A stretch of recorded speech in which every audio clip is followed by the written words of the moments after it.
So I took this video out of Russian YouTube channel about this YouTube channel working tirelessly to popularize science in every aspect, yes, even in medical aspect, physics, history, astrophysics, astronomy, mathematics, literature, etc., anthropology including. So this channel working tirelessly to popularize science, and today they few people talking about how Russian government is creating amendments for the Russian constitution or for some law I don't figure out, but it's literally about censoring and get permissions for popularizing activities. It means if you have YouTube channel and you popularize some kind of science, you have to have permission for this activity and work only from the government perspective. It means that we are heading towards the censorship.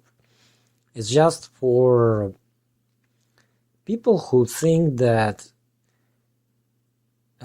censorship on Twitter, in US government, in US elections, or in UK, or in Germany, it's something special and something that happening only in those countries, while denying the same exact thing that happening in China for some time, and of course the other countries.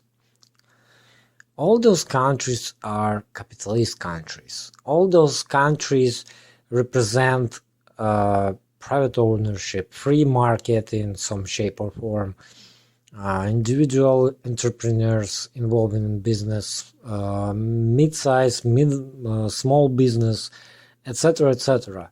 Mean that by any definition those countries are free market economies. By your definition, of course, because it's stupid overall, but it's capitalist economies. This process is not special for any country. This process is going on in every country on the planet because the world today is very globalized, and globalization it's a natural process, absolutely 100% natural process.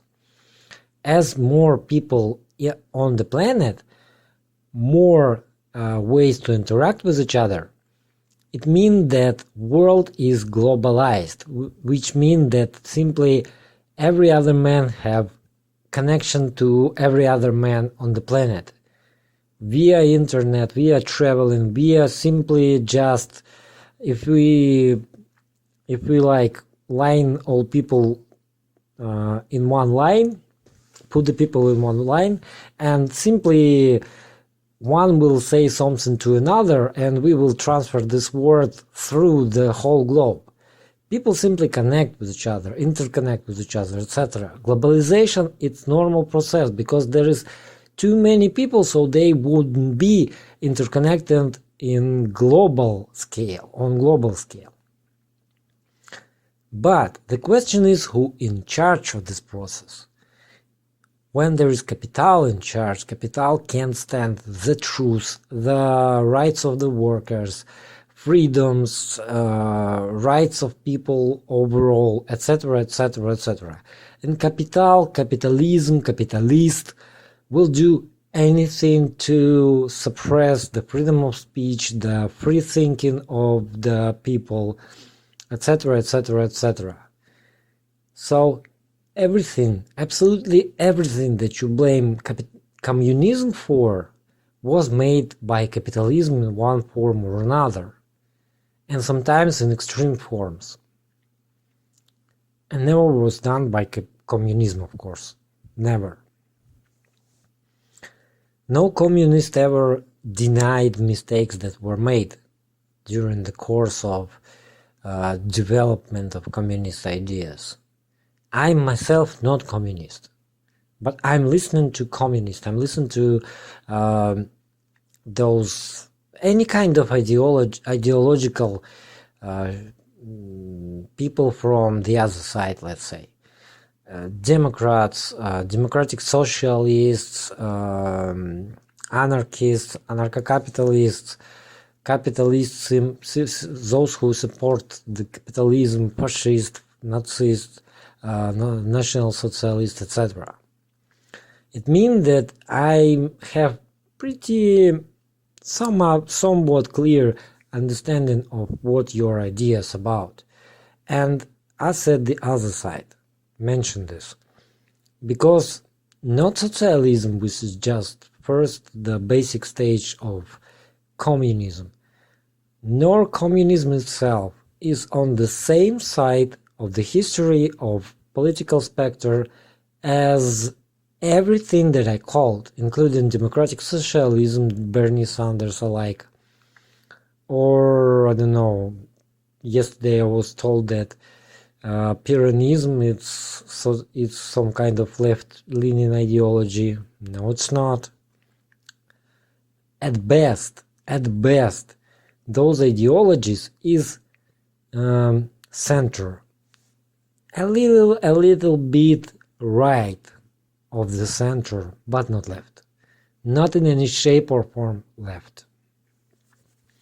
They are not talking about liberation of people, liberation providing the rights to the people, right to vote, right to interact and interfere in government actions and decisions, etc. That means there is no popular rule in those ideologies. None of them, including anarchy, including libertarianism, etc. This video is made by professional scientists to describe the problem that our world have. And this is people who I deeply respect, who enlighten me on many aspects of Russian history, world history, development of astrophysics, astronomy overall, which I'm very interested in anthropology, in history overall, in understanding of the process of evolution and evolution of society and evolution of human being, development of human being, etc. Those people enlighten me on many questions. Not that I get all the answers from them, but they provided a lot of information that I'm deeply was interested and still interested in those questions. So those people are telling that there is censorship that goes alongside with the capitalism, with the capital. Censorship that want to censor the smart. This video called there is no need for smart, or to be correct, exact, they don't need smart people. That's exactly what is going on today in our world, not in USA or UK, Europe, or I don't know, China separately. The whole world is transferring towards this. They, the ruling class, the capital, capitalists, bourgeoisie, call them whatever you like, elites, they don't need smart people. And Americans perfect representation of what they need. Conservative Americans, of course. Liberals are also totally stupid, don't get me wrong. Liberals absolutely 100% stupid. They also deny reality, but just as conservatives. But conservatives also ready to kill and ready to die for the false ideals that embedded in their minds by capitalist propaganda. And that's truly scary. That's really scary part about this. So I'm making this just as example of what the fuck is wrong in our world today. And this problem is not about communists. This problem is not about socialists or something along those lines. The problem lies within the capitalism itself. Capitalism already dead. It's dead for 100 previous years and was dead. The only thing there is alive is capitalist elite that don't want to lose control, that don't want to lose power, etc., etc. So there's that. If you truly pro-freedom, if you truly pro-truth, if you truly about knowledge, you would never, ever even consider to support that capitalist system. No matter where you look, but not capitalism.